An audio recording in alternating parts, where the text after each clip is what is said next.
அன்பு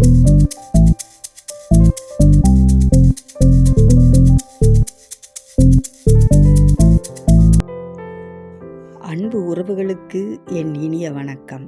நான் உங்கள் கலை. மனதில் ரணமாக பதிந்த நல்லதங்காளின் கதை பற்றி தங்களுக்கு கூற விரும்புகின்றேன். வாருங்கள், கதையை கேளுங்கள். அர்ச்சனாபுரம் ஒரு கிராமம். இது விருதுநகர் மாவட்டத்தில் உள்ளது. வத்திராயிருப்பு அருகில் இந்த ஊர் உள்ளது. இந்த பகுதியில் மாந்தோப்பு, தென்னந்தோப்பெல்லாம் ஏராளம். வாழை மரம், பாக்கு மரம், தேக்கு மரம் அதுவும் ஏராளம். வானம் பொய்க்காத வளமான பூமி இது. அர்ச்சனாபுரம் நல்லதங்காள் பிறந்த ஊர்.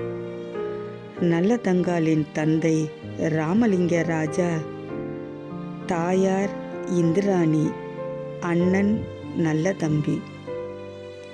நல்லதங்காள் சின்ன பெண்ணாக இருந்தபோது அவளுடைய தாயும் தந்தையும் இறந்து போனார்கள். நல்லதம்பி தான் தங்கச்சிய செல்லமாக வளர்த்து வந்தான். அவன் மானாமதுரை ராஜா காசிராஜனுக்கு தங்கை நல்லதங்காளை கட்டி கொடுத்தான். கல்யாணம் ஆகும்போது நல்லதங்காளுக்கு 7 வயது. காசிராஜன் நல்லதங்காளுக்கு நிறைய பரிசும் பணமும் கொடுத்தார். சித்திரை மாதம் கல்யாணம் சிறப்பாக நடந்தது. பனைமரம் பிளந்து பந்தக்கால் நட்டார்கள். தென்னை மரம் பிளந்து தெருவெல்லாம் பந்தலிட்டார்கள். நல்லதம்பி தங்கச்சிக்கு நிறைய சீதனங்கள் கொடுத்தான். வேலி நிறைய வெள்ளாடுகள், பட்டி நிறைய பால் மாடுகள், மோர் கடைய முக்காலி, பொன்னால் அளக்கிற நாளி, பொன்னால் மரக்கால், இன்னமும் சீதனங்கள் நிறைய உண்டு. சொல்லிக்கொண்டே போகலாம். கல்யாணம் சிறப்பாக முடிந்தது. நல்லதங்காளும் அவளுடைய கணவர் காசிராஜனும் மானாமதுரைக்கு புறப்பட்டார்கள்.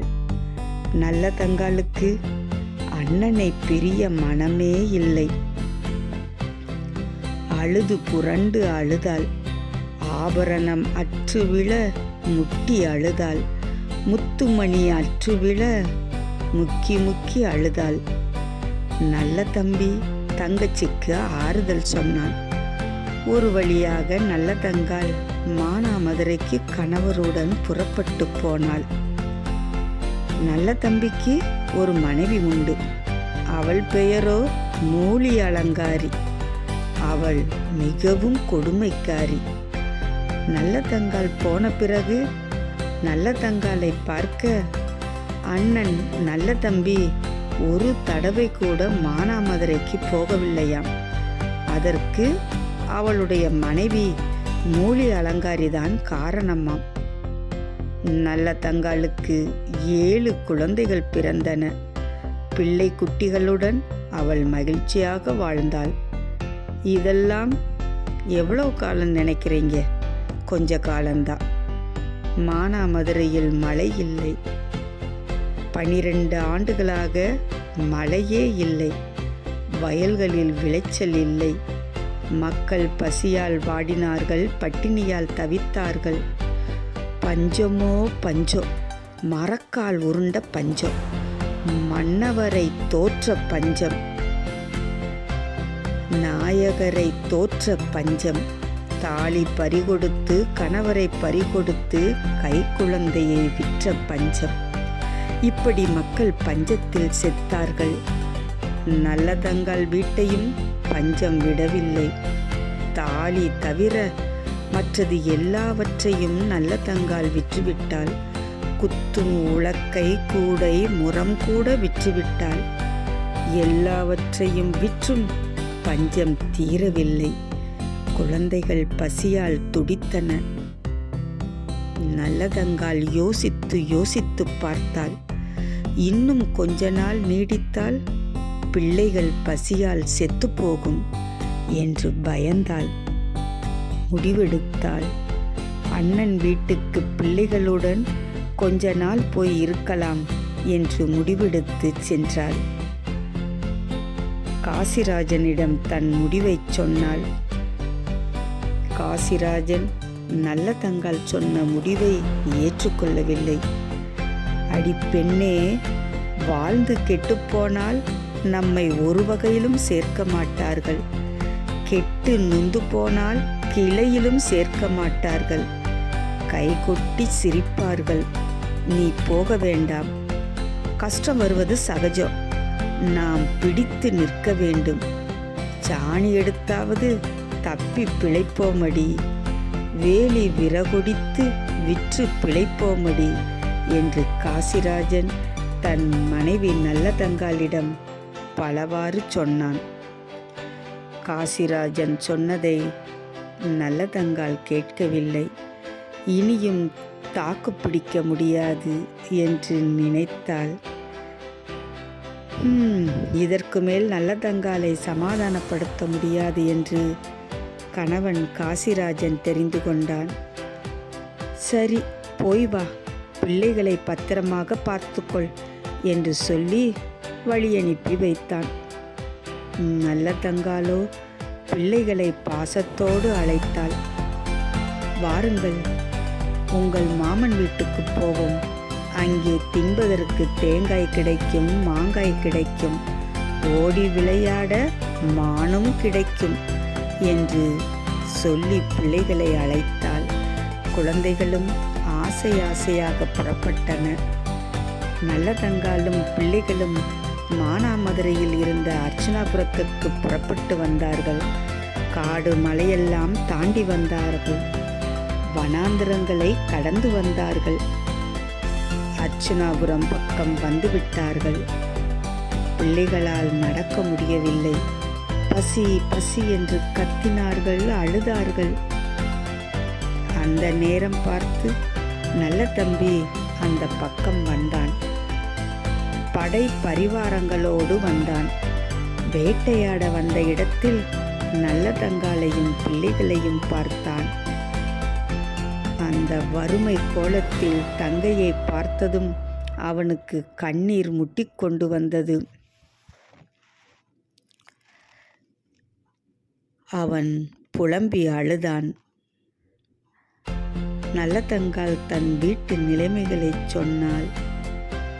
நல்ல தம்பி அவளை தேற்றினான். சரி தங்கச்சி, வா, நம்ம வீட்டுக்கு போகலாம். தெற்கு மூலையில் தேங்காய்கள் குவிந்து கிடக்கிறது. வடக்கு மூலையில் மாங்காய்கள் குவிந்து கிடக்கிறது. காட்டு யானை வாசலில் கட்டியிருக்கிறேன். காராம்பசுவும் உண்டு. போ தங்கச்சி, போ. போய் பிள்ளைகளுடன் உண்டு பசியாரி இரு என்று நல்ல தம்பி சொன்னான். அண்ணன் இல்லாத வீட்டுக்கு போக நல்லதங்காள் தயங்கினாள். அண்ணா, நீயும் கூட வாவே என்று அண்ணனை கூப்பிட்டாள். அண்ணனோ, தங்கச்சி நீ முதலில் போ. உன் அண்ணி மூலி அலங்காரி உன்னையும் பிள்ளைகளையும் நன்றாக கவனித்துக் கொள்வாள். நான் பின்னால் வருகிறேன். சீக்கிரம் வந்து விடுவேன். போ, பிள்ளைகளுக்கு விளையாட புள்ளிமான் கொண்டு வருகிறேன் என்று சொல்லிவிட்டு சென்று விட்டான் அவன். நல்லதங்காளோ அண்ணன் வீட்டுக்கு அரை மனதுடன் புறப்பட்டாள். அப்போது மூலி அலங்காரி வீட்டு மாடியில் இருந்தாள். நல்லதங்காளும் பிள்ளைகளும் பசியோடு தன் வீடு வருவதை பார்த்து விட்டாள். வேக வேகமாக இறங்கி வந்தாள். கதவுகளை அடைக்கச் சொன்னாள். இறுக்கி கதவை அடைத்தாள். ஈர மண் போட்டு கதவு திறக்காதவாறு அடைத்தாள். சோற்றுப்பானையை ஒளித்து வைத்தாள். பழம் துணி ஒன்றை உடுத்திக் கொண்டாள். முகத்தில் பத்து போட்டு மூலையில் படுத்து கொண்டாள். நல்லதங்காள் வந்தாள். அண்ணி, அண்ணி என்று ஆசையாக கூப்பிட்டு கதவை தட்டினாள். கதவு திறக்கவில்லை. அண்ணி, கால் ரொம்ப வலிக்கு, கதவை திறங்க. தண்ணீர் தண்ணீர் என்று பிள்ளைகள் கேட்கிறார்கள். சாப்பாடு சாப்பாடு என்று சொல்லி குழந்தைகள் அழுகின்றார்கள். குழந்தைகள் பசியார கதவை திறங்கள் அண்ணி என்று அழுது அழுது கூப்பிட்டாள். அப்போதும் அண்ணி கதவை திறக்கவில்லை. நல்லதங்காளுக்கு கோபம் வந்தது. நான் பத்தினியானால் கதவு படீரென்று திறக்கட்டும் என்று கட்டளையிட்டாள். கதவுகள் திறந்தன. பிள்ளைகள் உள்ளே ஓடினார்கள். சுற்றி சுற்றி வந்தார்கள். ஒரு பண்டமும் இல்லை. மூலி அலங்காரி படுத்திருந்த இடத்தில் தேங்காயும் மாங்காயும் குவிந்து கிடந்தன. ஓடிச் சென்று பிள்ளைகள் தேங்காயை எடுத்தார்கள். தாவிச் சென்று மாங்காயை எடுத்து கடித்தார்கள். மூலி அலங்காரி விஸ்வரூபம் எடுத்தாள். மாங்காயை பறித்து கீழே போட்டாள். 1000 அழுகல் மாங்காயில் ஒன்று எடுத்து பிள்ளைகள் கையில் கொடுத்தாள். தேங்காயை பறித்து கீழே போட்டாள். அழுகல் தேங்காயை எடுத்து அதர் கையில் கொடுத்தாள். பார்த்தாள் நல்லதங்காள். மனம் பதறினாள். அண்ணி, என் குழந்தைகளின் பசியை ஆத்துங்கள் என்று கெஞ்சினாள். மூலி அலங்காரி 7 வருஷம் மக்கி கடந்த கேப்பையை கொடுத்தாள். அதை திரிப்பதற்கு உடைந்து போன திருகல்லை கொடுத்தாள். உலை வைப்பதற்கு ஓட்டைப்பானையை கொடுத்தாள். நல்லதங்காள் பொறுமையாக கேப்பையை திருகல்லில் போட்டு அரைத்தாள். எப்படியோ கஷ்டப்பட்டு கஞ்சி காய்ச்சினாள். ஈர மட்டைகளை வைத்து அடுப்பு எரித்தாள். கூழும் கொதிக்கணும், குழந்தையும் பசியாறணும் என்று தெய்வங்களை வேண்டிக் கொண்டாள். ஒரு வழியாக கஞ்சி கொதித்தது. பிள்ளைகள் கஞ்சியை குடிக்கப் போகும் நேரத்தில் மூலி அலங்காரி வந்தாள். பானையை காலால் தட்டிவிட்டாள். பானை உடைந்தது. கூழ் வழிந்து ஓடியது. பிள்ளைகள் அதை கையால் வலித்து குடித்தார்கள். நல்லதங்காளுக்கோ இந்த காட்சியை பார்க்க முடியவில்லை. இனியும் அவமானப்பட வேண்டாம், செத்துவிடலாம் என்ற முடிவுக்கு வந்தாள்.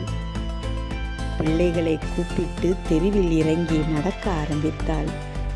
அவளை பார்த்தவர்கள் பரிதாபப்பட்டார்கள்.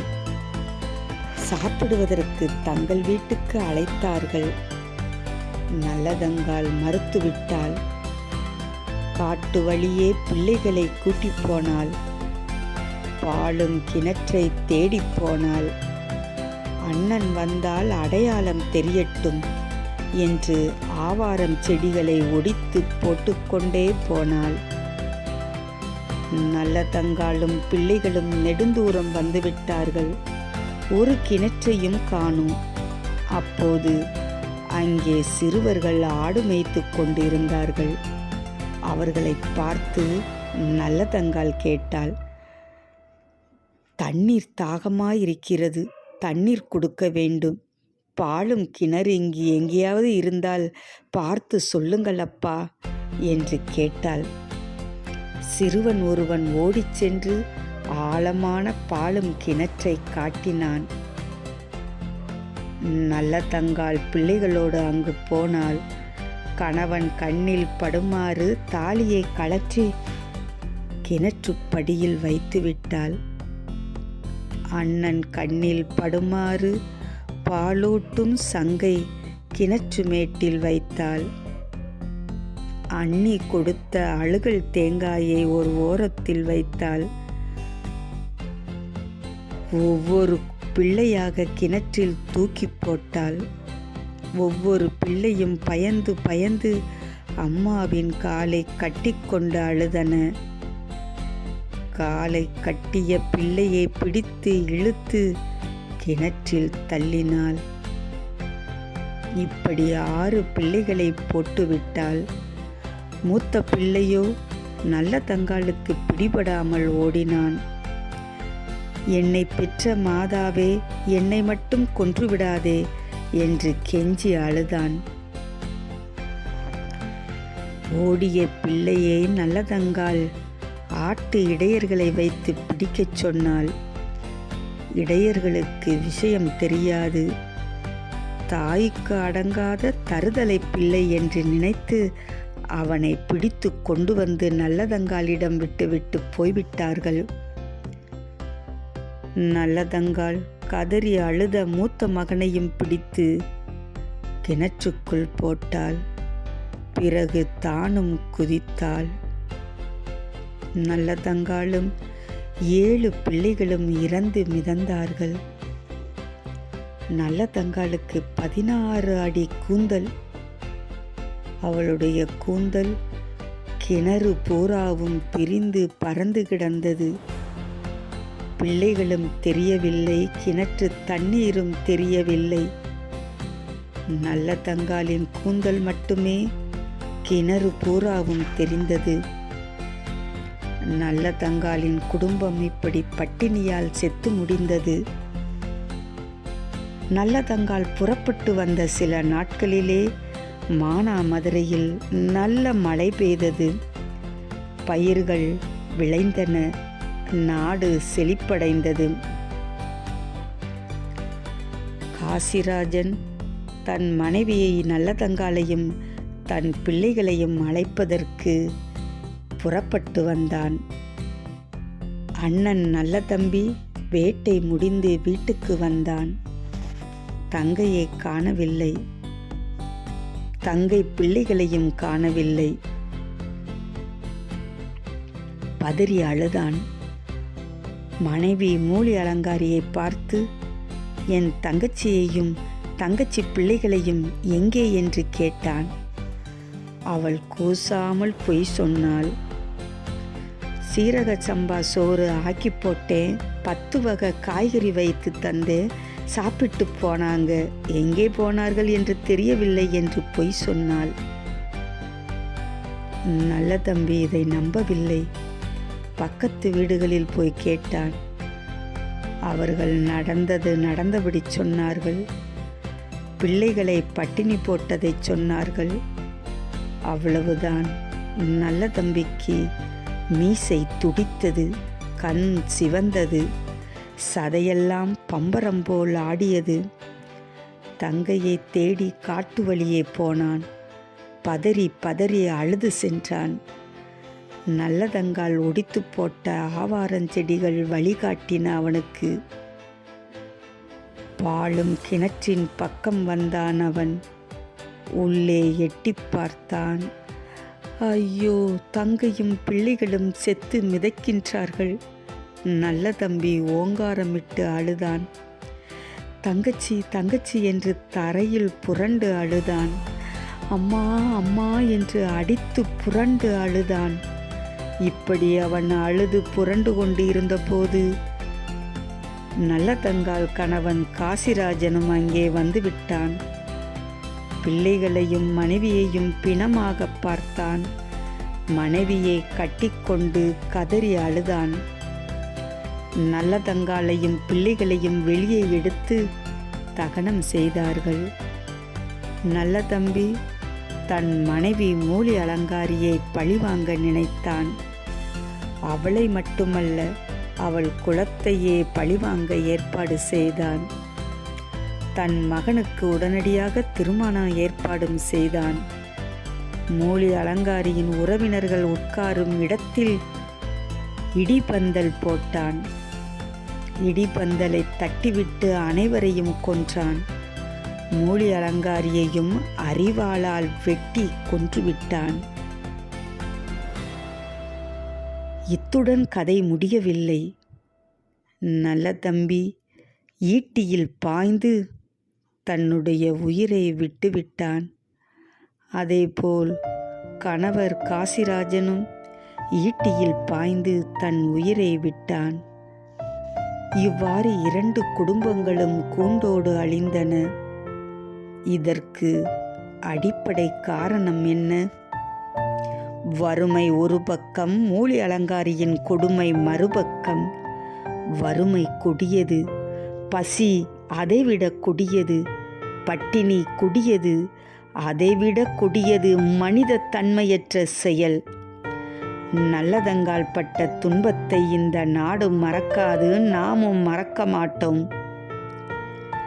என்றும் நம்முடைய மனதில் நல்லதங்காளினுடைய வறுமையும் அவல நிலையும் துன்பமும் நிலைத்து நிற்கிறது. ஆம், நல்லதங்காள் நம்முடைய நினைவேட்டிலிருந்து திரும்ப மாட்டாள். நன்றி. மீண்டும் அடுத்த பதிவில் சந்திப்போம்.